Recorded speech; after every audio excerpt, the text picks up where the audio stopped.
Okay, we're ready. Okay. Good morning. Like to call the city of good morning. Like to call the Public Works and Transportation Committee meeting for the City of Oxnard Council to order for November 24th. Time is 11:01. And I'll read the statements that go with this because of the current situations. This meeting is held pursuant to the State Emergency Services Act, the Governor's Emergency Declaration, and the Governor's Executive Order N-29-20 to allow members of the City Council and or public to participate via teleconference. Pursuant to the Ventura County Public Health Officer's Order and Governor's Executive Order N-33-20, all city buildings are temporarily closed to the public. The public is encouraged to view the meeting from home on the city's website at oxnard.org/city-meetings, or Spectrum Channel 10 or Frontier Channel 38, or YouTube at youtube.com/Oxnard News. Video recordings are typically available online immediately following the meeting. The public may provide comments to the city council via email at cityclerk@oxnard.org no later than 8 a.m. on the day of the meeting. Please identify the committee name, meeting date, and agenda item in the email subject line. A telephone option for public comments is also available at this time due to the state of California's quote, stay at home, end quote, order. Requests to speak must be submitted no later than 8 a.m. on the day of the meeting. Use the form on the city's website to submit your request. Oxnard.org/city-meetings, or call the city clerk's office at 385. Call the city clerk's office at 805-385-7803, or email your request to cityclerk@oxnard.org. Madam Clerk, when we take the roll call, question of the posting agenda, and I believe a new member of our staff, Mr. Paul Early, will lead in the flag salute, please.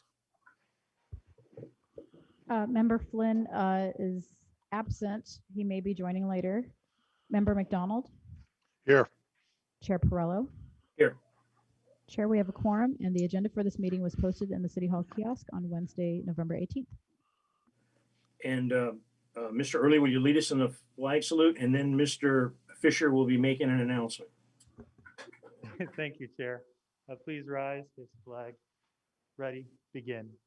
I pledge Allegiance to the flag of the United States of America, to the republic for which it stands, one nation under God, one nation, indivisible, under God, with justice. with liberty and justice for all.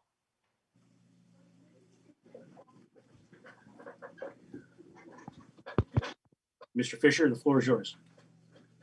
Thank you, Chair Perrello. So I'd like to introduce to the committee, as well as everybody, our new Assistant City Attorney, Paul Early, and his focus in the office will be on public works, filling the vacancy from Tara Mazzanti, who left in June earlier this year. So welcome, Paul, and meeting's all yours. And I think that the Public Works Director has an announcement as well. Thank you, Steve. Thank you, Chair. I'm excited to get to work here in Oxnard, and it's a pleasure meeting you all. Welcome aboard. Good morning, Chair Perrello and Councilmember McDonald. I want to introduce Steve Howlett. Steve is our newest Assistant Public Works Director. Comes to us most recently from being the Public Works Director in La Quinta. He will be overseeing parks, special districts, facilities, and the golf course. I'm going to bring him up to say hi.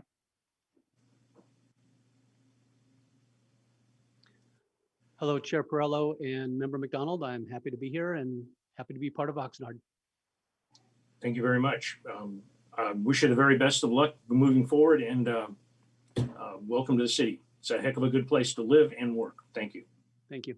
Brian, do you have to say, you want to say? No, sir. Thank you. Mr. Early, just in all 100% fairness, can you please drop your mask just a second so people can see what you look like? Absolutely, Chair. Here I am. Where's the camera? Thank you very much. Thank you. Okay. Welcome aboard, both of you. Thank you. He's lucky my wife tells me to keep my mask on. Okay. Okay. Moving on, and very best of luck for the both of you, and thank you for coming on board. We have a couple of public speakers on this matter. The first one is Joey Jazowitz Lometsky. The second is Lawrence Stein. And Mr. Lometsky, please correct my pronunciation.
Is, Madam Clerk, is the phone ringing for the gentleman? Yeah, the call just Okay. failed just now.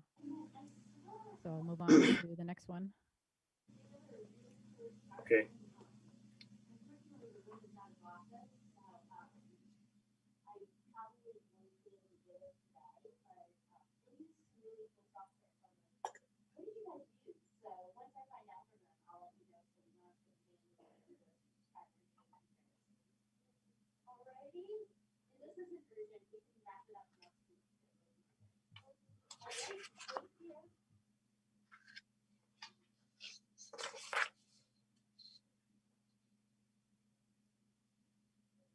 Hi, Larry. 2 minutes for items not on the agenda. Please begin. Thank you very much. I've been drafting some comments on a park master plan. Some of these issues have not been addressed, and particularly the issues pertaining to Ormond Beach and the contamination taking place due to radioactivity. The fact that the funding for a park master plan has yet to be addressed. We've known for years, if not decades, that money is needed for these colleges for the park master plan, and yet staff has not been recommending budgets for the park master plan to be approved by City Council. I ask that this committee put on the agenda for discussion budgets so that the park master plan can be funded. For 20 to 25 plus years, the park master plan has not been funded, and we need to fund the park master plan. College Park has not been funded for 20 plus years. Sports Park was intended to be funded back in 1992. 30 years later, Sports Park is still a vacant field. Money has been given to Campus Park, but again, funding has been scarce. Pools were required. We had pools at sports. We had pools at Sports Park and College Park. The city has filled them in. I've been asking for a pool since 2000, and we were told a pool was going to be built when funds became available. This was before Measure O. Measure O came, Measure O was passed, Measure O bought $12 million plus per year for funding. When it became available, the City Council did not put on the agenda or have staff put on the agenda funding to build a pool. The pool at Colonial Port is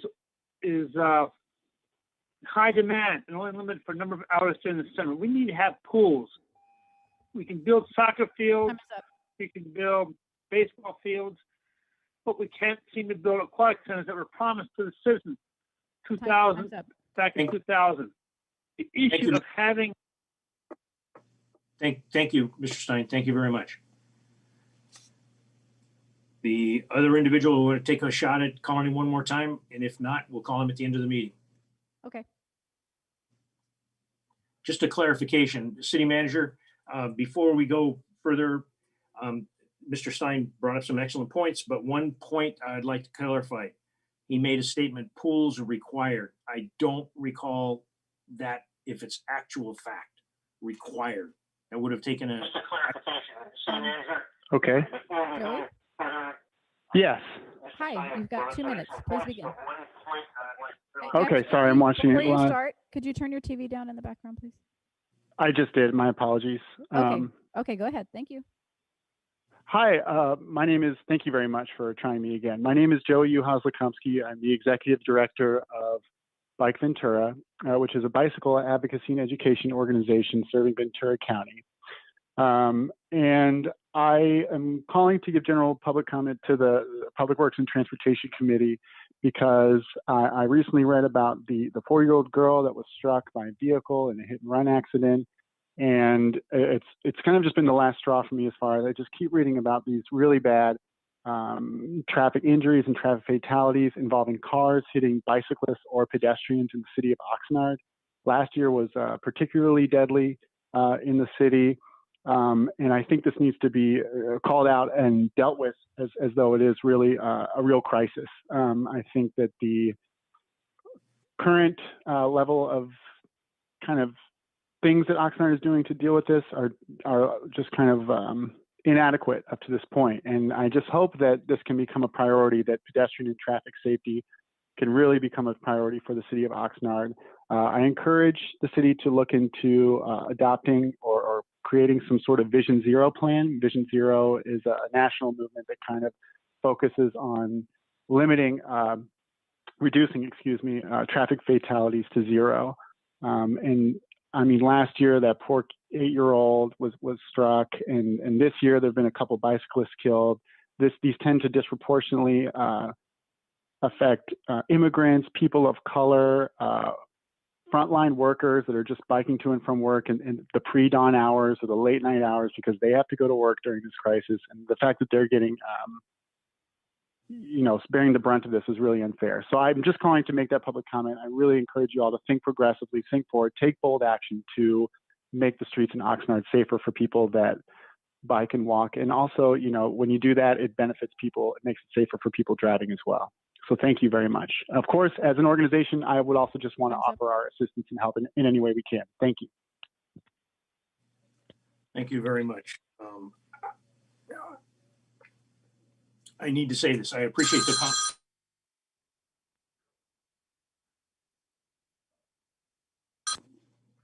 one of the issues is facts, and facts like evidence matter.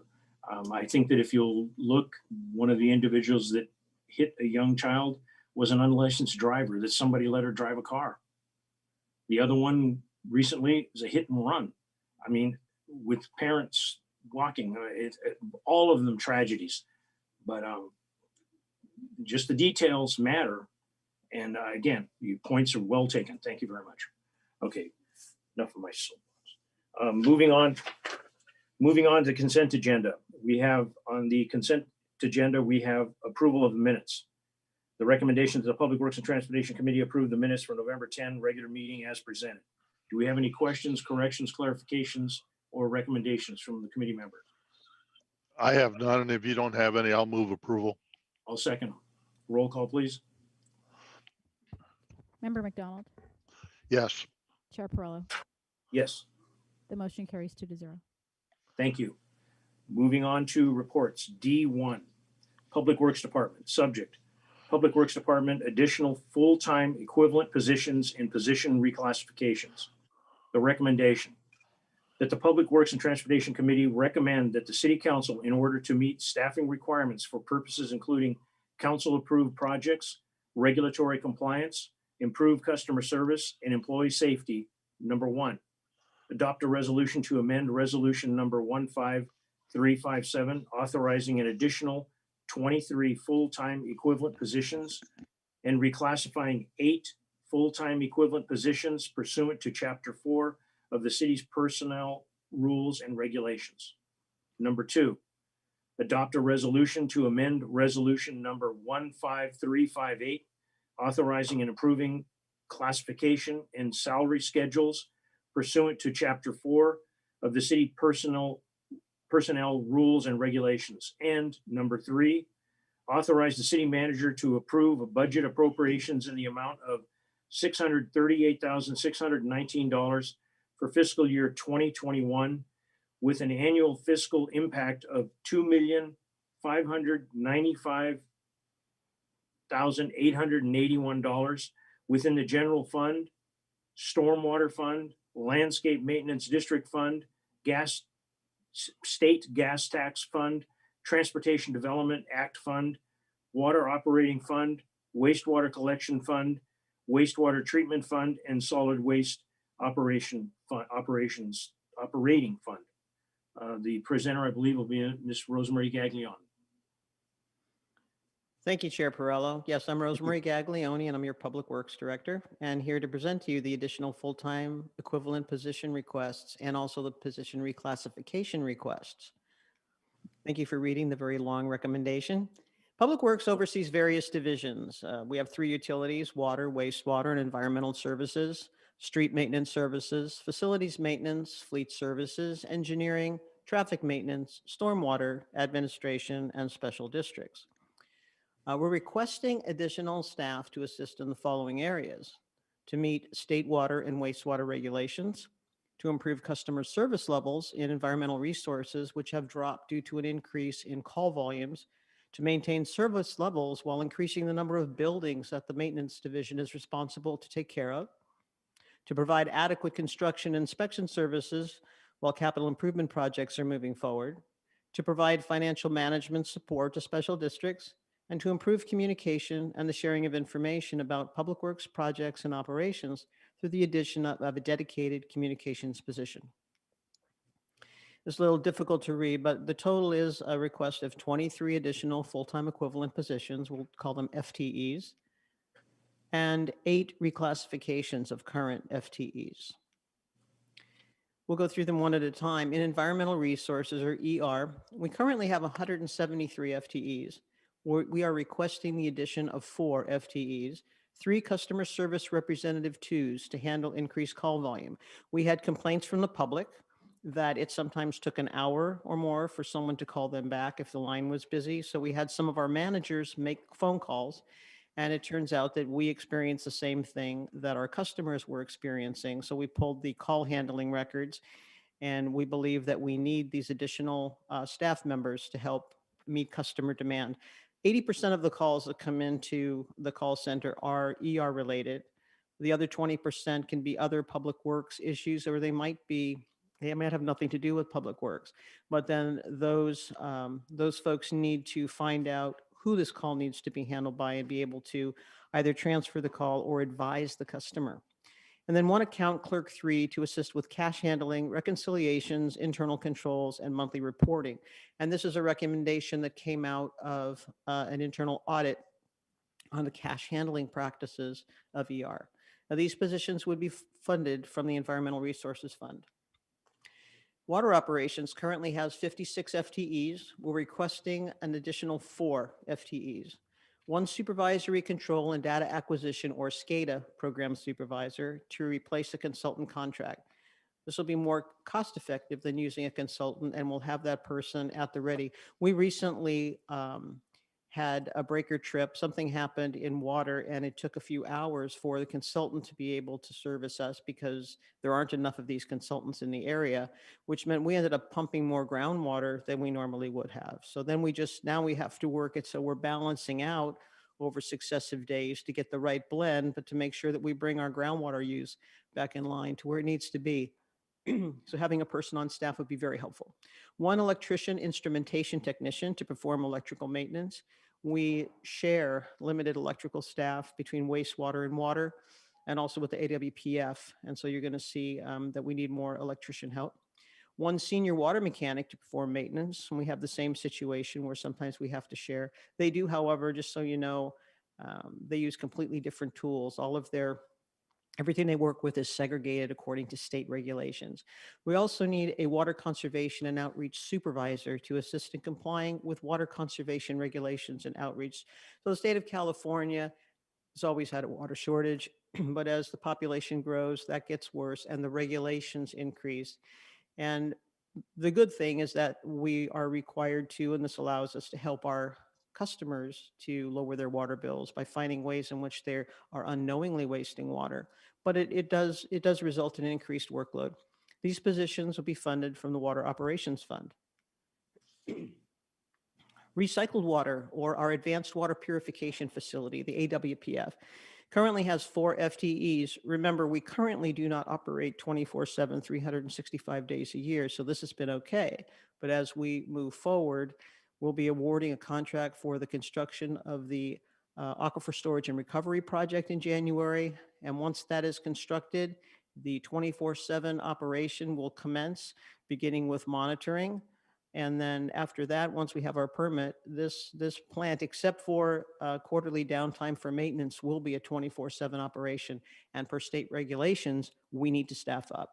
So the 5 FTEs that we're requesting is 1 AWPF operations manager or chief plant operator, 1 senior advanced water treatment operator, 2 advanced water treatment operator 3s, and 1 treatment plant electrician. This is another place where we're sharing electricians. The positions are required to meet the demand of 24/7 operations. We're also requesting the reclassification of 3 existing FTEs, 2 wastewater operators to 2 advanced water treatment operators, and 1 senior wastewater mechanic to 1 senior advanced water treatment mechanic. So the AWPF has been under wastewater, and so sometimes they share people again with completely segregated tools and equipment. But the AWPF will be moving underwater because we will be delivering, once the ASR is up and running, potable water by injecting it in the ground and then extracting it 3.1 months later. So this would be, again, to meet the demand of 24/7 operations, and these positions and reclassifications would be funded through the Water Operations Fund. Wastewater currently has 73.5 FTEs, and we're requesting the addition of 1/2 position.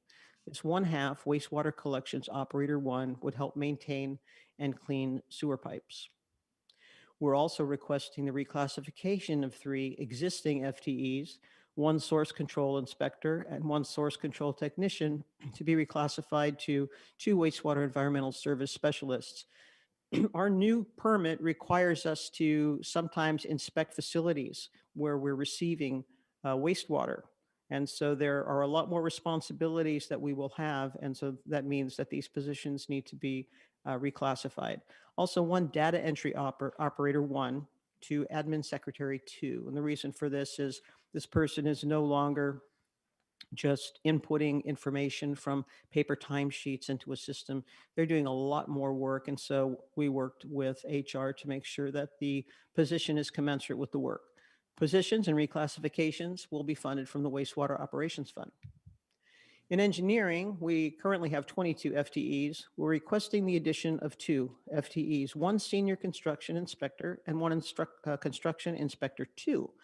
These positions will pick up the increased workload in the construction inspection section. So not only do we have a lot of our capital projects coming online, which we do our inspections in-house, but we have changed the way we do things in terms of our on-call contracts.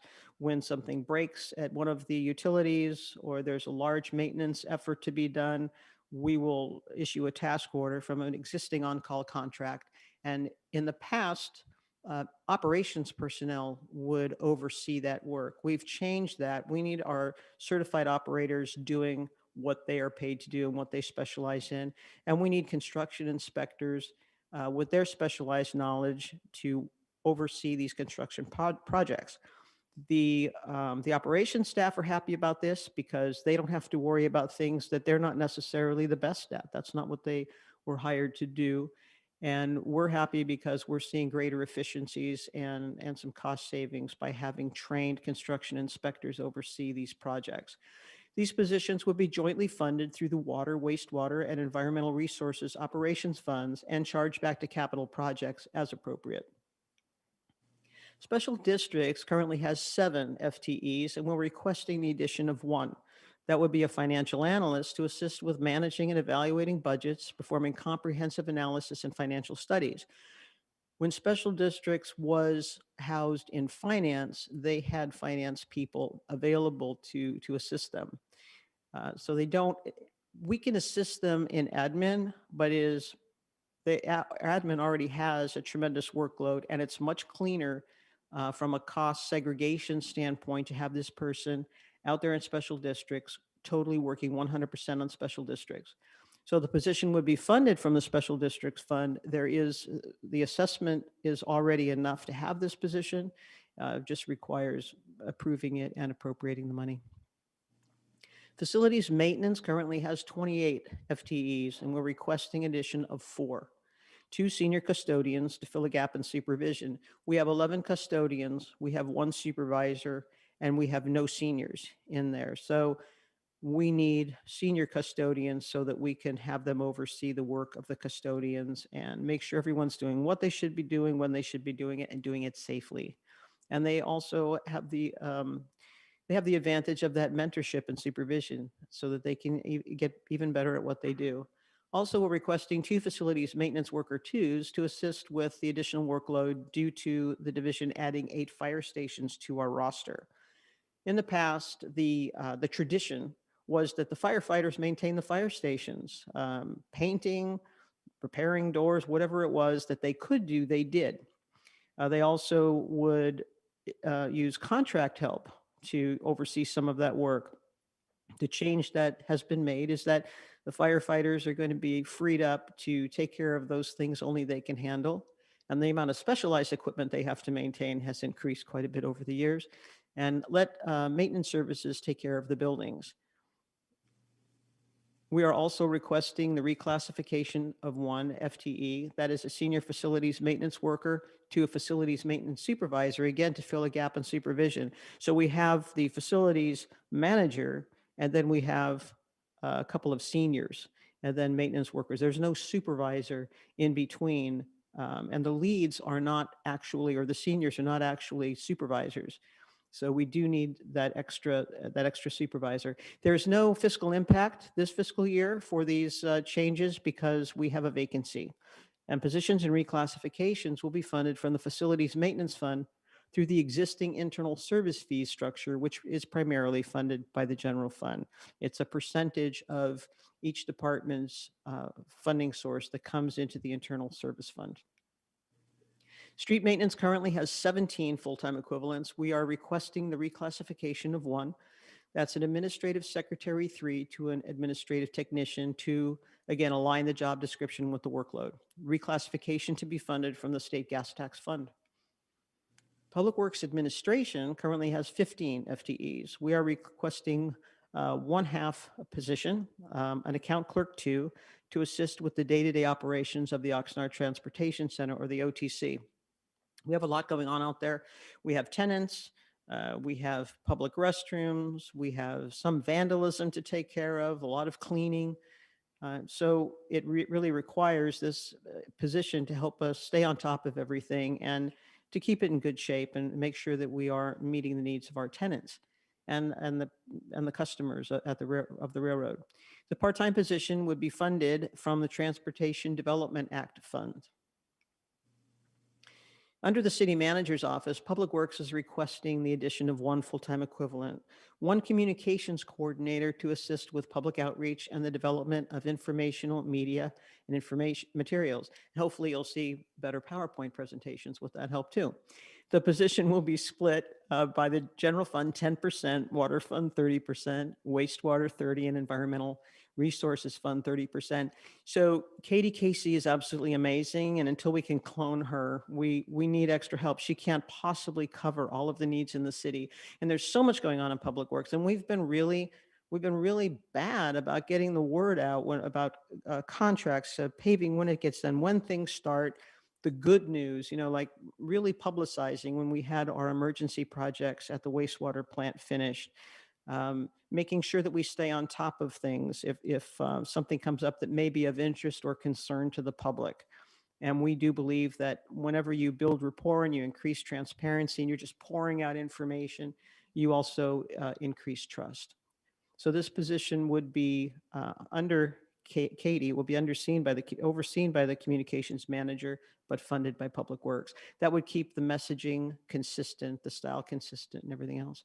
In human resources, we're requesting the addition of one FTE to be a health, safety, and training officer for Public Works, specifically for water and wastewater. We do have someone for environmental resources, but we don't have someone specializing in all of the things that can happen in wastewater and water. And that would be paid for by the water and wastewater operation funds. This would also, I think, free up John Haynes to be able to assist more with streets and other things, because again, one person trying to do all of that is a bit much. And it will be housed in human resources, so we make sure that we have consistency. The financial impact for all of these requests is $2,595,881. The additional positions are $2,390,926. Reclassifications is $204,955 annually. And for this fiscal year, the remainder of this fiscal year, the cost is $638,619.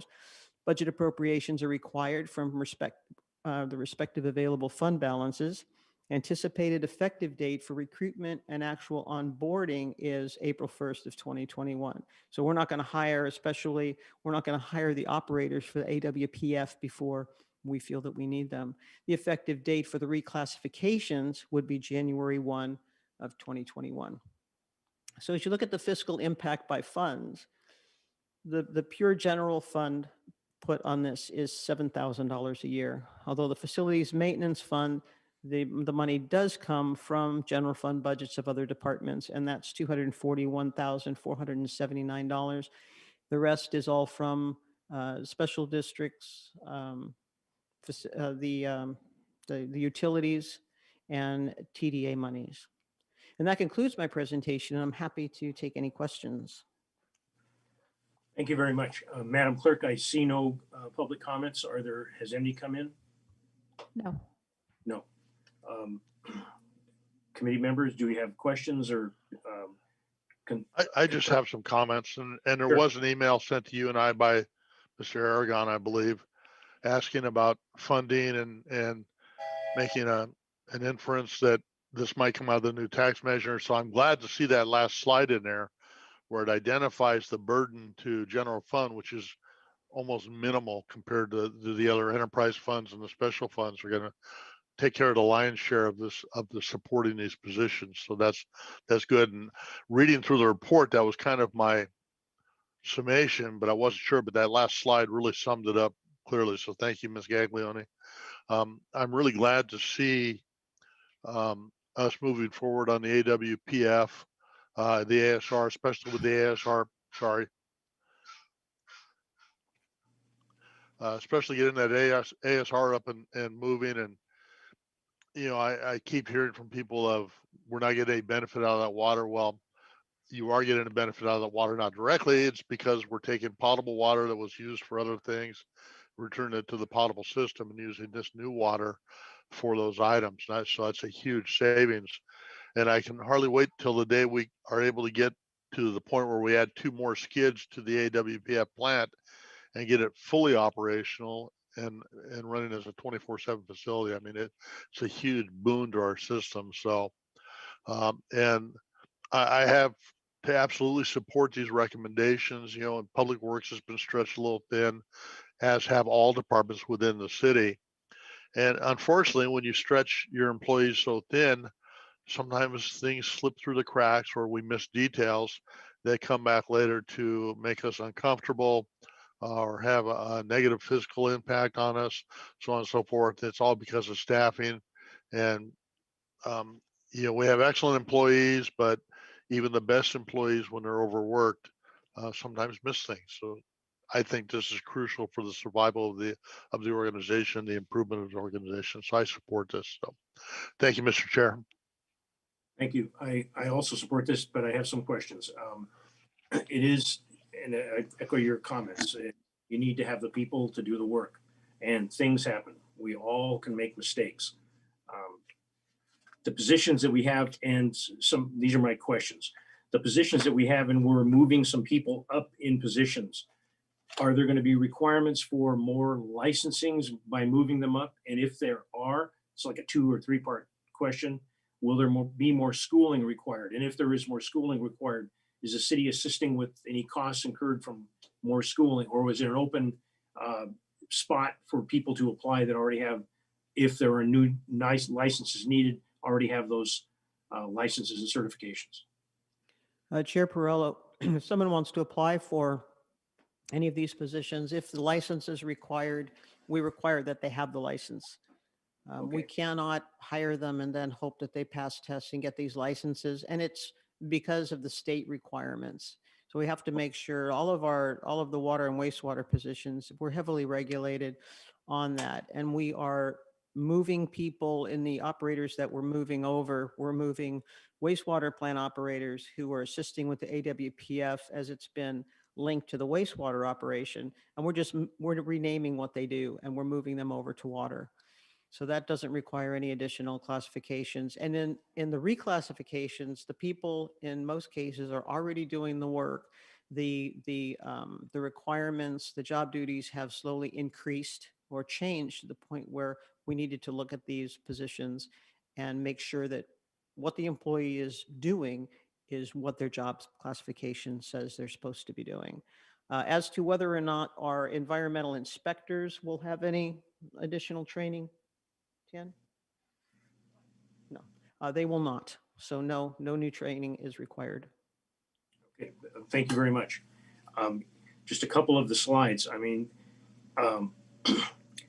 the slide number 14, we talked about we need to sometimes inspect things that are coming into our system. There was several years back for the new attorney coming on for Public Works. This is partly why I'm saying this. There was material that got into our system that would prove to be a little radioactive. And apparently when you're talking radioactive, a little bit is enough to cause a serious problem.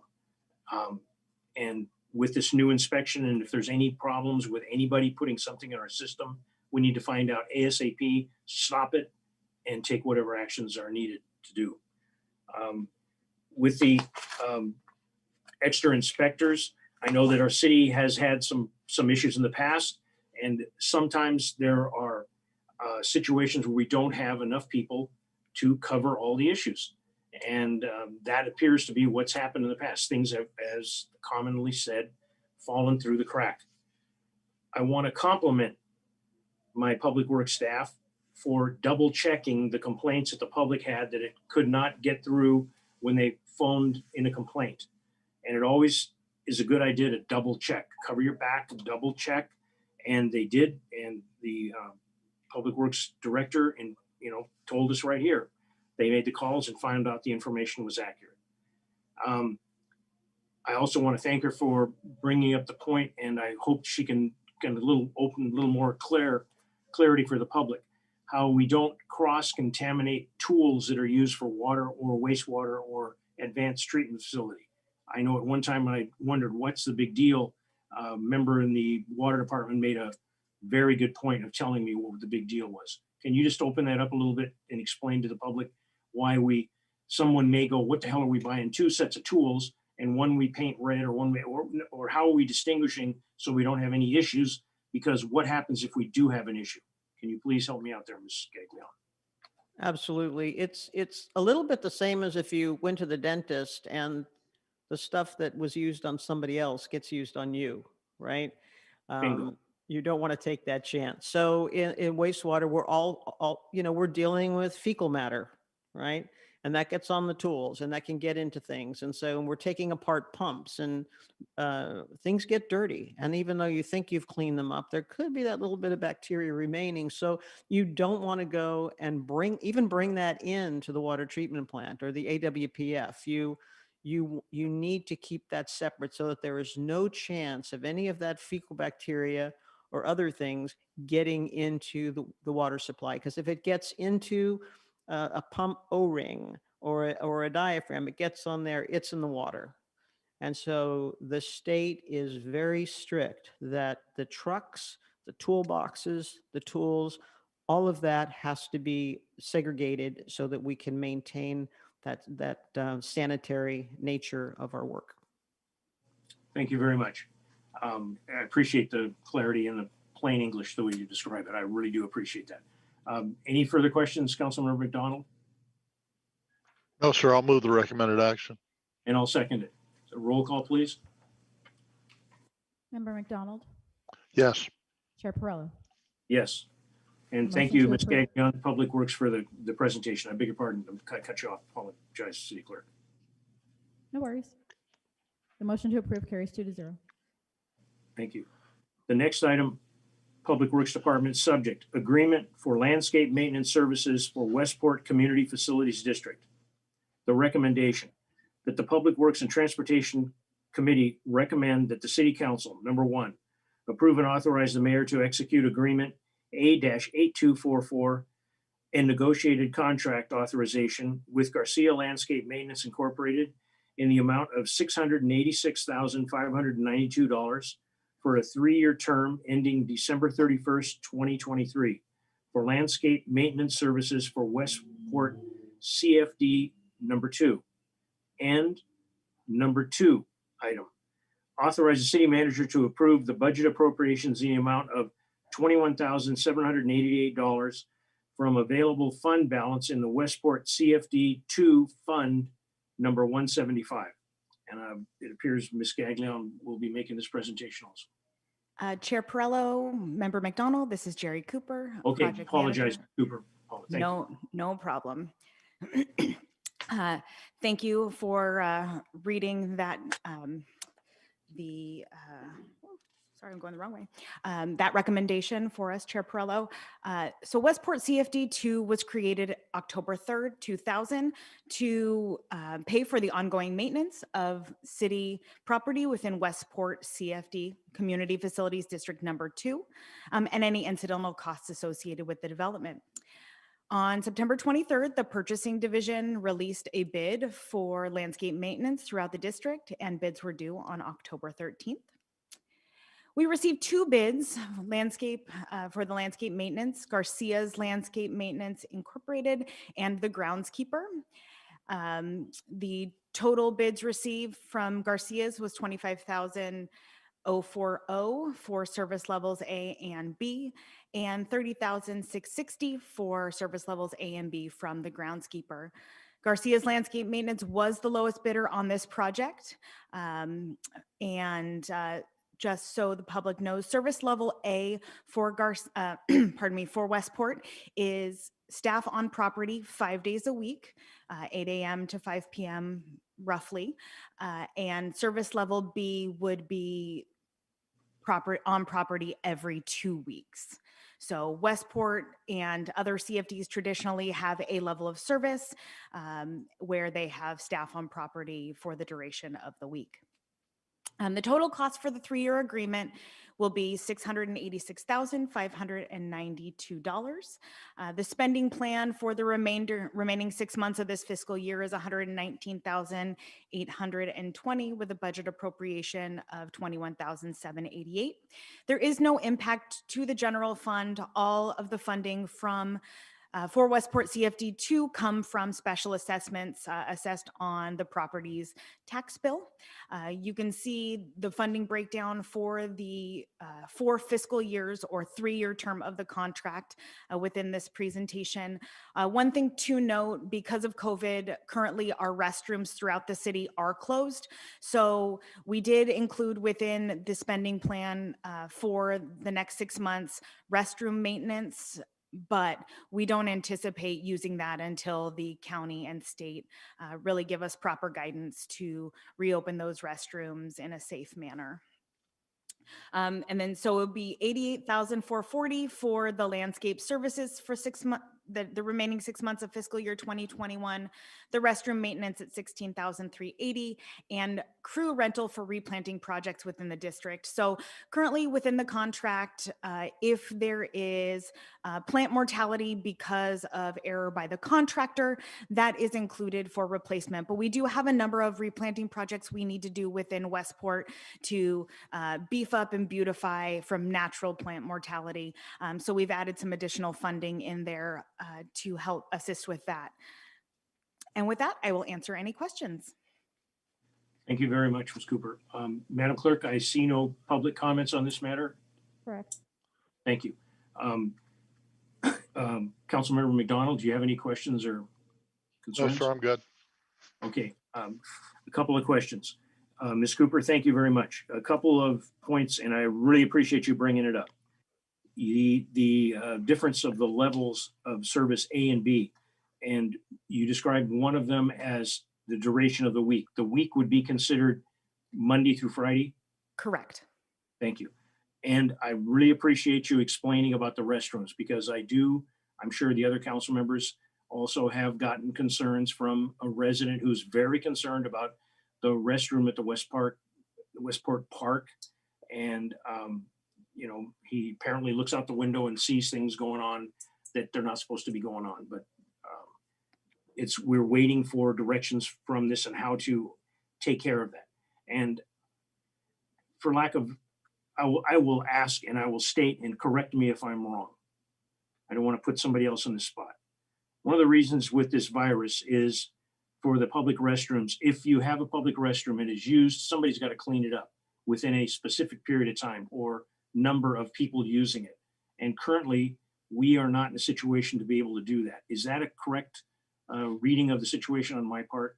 So currently the standards that we have been advised require us to do a thorough sanitization of the restrooms once per day and then have 2 to 3 iterations of somebody coming back in and wiping them down.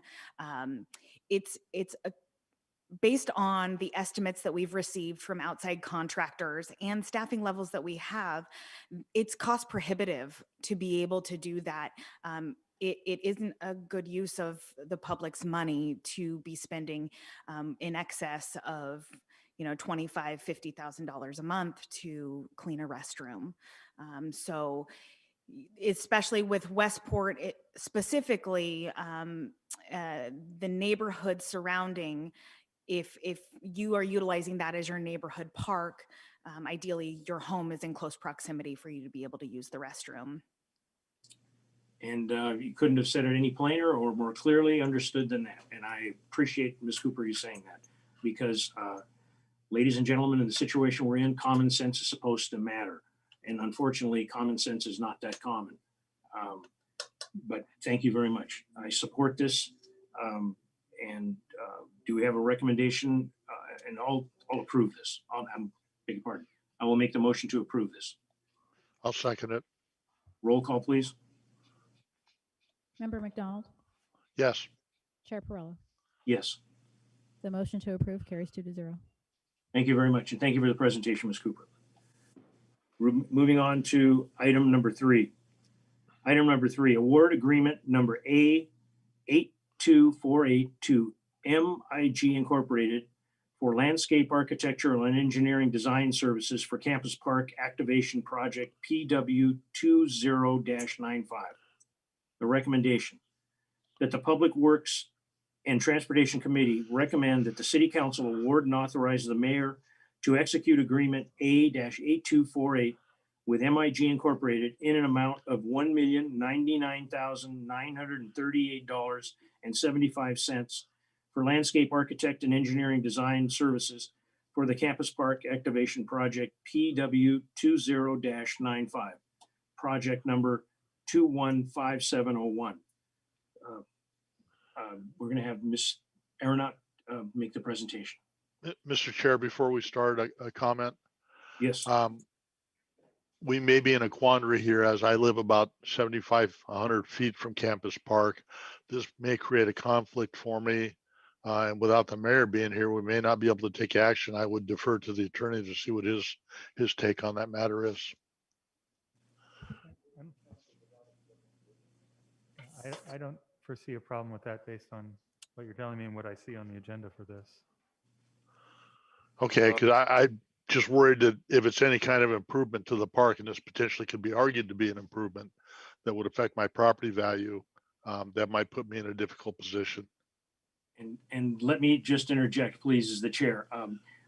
I don't know if it's Mr. Early that is speaking or not, but Mr. Fisher, if you're available, please chime into this because this, knowing our city and the residents in our city, this could be one where Mr. McDonald is not being extremely cautious. I think he's being extremely wise. And I don't hear that the mayor has shown up yet. Yeah, if this is a, again, I'm not as familiar with the agenda item, so forgive me on that. I'm sorry, This is not your fault. This is not your fault. May I ask the city manager to weigh in on this?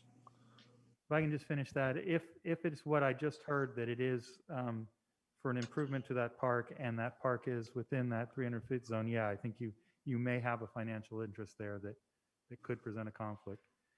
But I think that the city manager has an opinion on whether this needs to go forward or not. Yes. So number one, the city attorney's in line for a COVID test right now, so he's not available.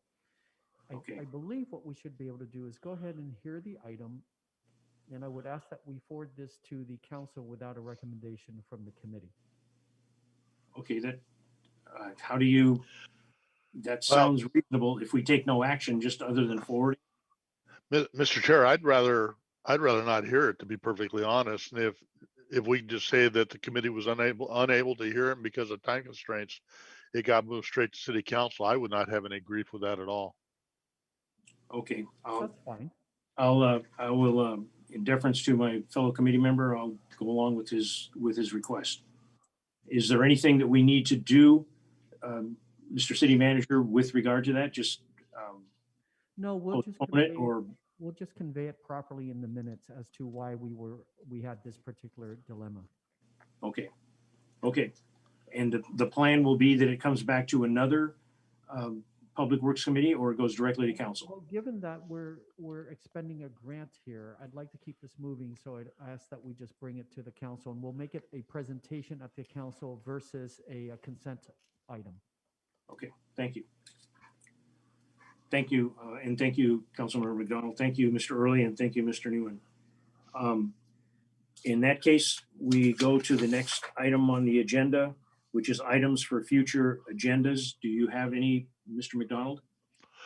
You know, Mr. Chair, the speaker earlier brought up the issue of traffic safety, and I don't know whether traffic pedestrian safety would come back to this committee or would go to the law enforcement or the police department committee or public safety committee, or maybe it's a tag team between the two of them. But I'd like to see if maybe we can take a look at something of that and determine which committee it should go to, or maybe do a dual committee meeting to hear something about that in the future. I think he raises some valid points. I'd like to take a look at that. Okay. Currently, I don't have anything extra to put into the items for future agenda. Moving on to the adjournment. Before we have adjournment. Chair? Yes, go ahead. City Manager, if I could make a quick comment. Please do. To Council Member McDonald's comment, it would come back to this committee on the traffic safety. So that'll be in the future. And then going back to at the beginning of the meeting when you were started to ask me to make a quick comment about Mr. Stein's public comment. So to my knowledge, there are no requirements with regard to swimming pools. If in the future the city council should make that endeavor a council priority, then it would become incumbent on staff to recommend how we would do so. But there's no requirement per se for that. Okay. And thank you. And the reason that I asked that, it's taken a lot of years. And when Campus Park was being discussed at the very beginning, there were a lot voted, but I wanted to make sure that if Mr. Stein was right, and we all, can make an error. Sometimes people hear things and then they take it as granted, as written in stone. And I'm sure we'll double check it going forward. Thank you very much, Mr. City Manager. Is there any other comments you'd like to make, or would the city attorney like to make any comments? No, thank you. Okay. Thank you very much. Okay. With that, this meeting is adjourned. I hope that you all have a good Thanksgiving, and please be safe in the manners in which is recommended by the health departments. Please. Same to you. Thank you. Thank you.